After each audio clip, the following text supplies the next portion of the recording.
Ramos rugby barneratzailea taldearekin. Ai, ze polita. Jota jende gehiago dago, ez? Bai. Ni ondo nintzen, Garagardo azokan, larun bat hortan, torneoa, Michael eta Richard, ondo nintzen, berarekin egon nintzen. Que majo. Eta oso giro polita zakatenan bazkaltzen dana, jarri zian, da oso polita.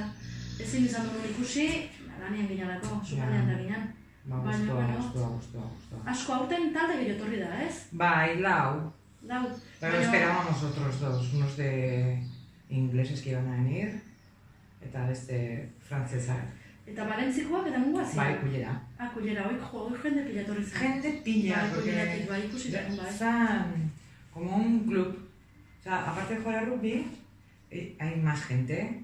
Entonces vinieron jokalariak eta jende pila. Bai, asko zauden. Animatzea, eta... Eta hori bakarrik ez, oso eskertuak zauden egin zan mobilakin. Bai, eske, joe, Hondarribin.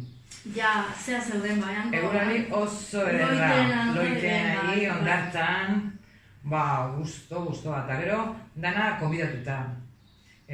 Ferian, eta behan landare, atimel, fruta... Ari du, ari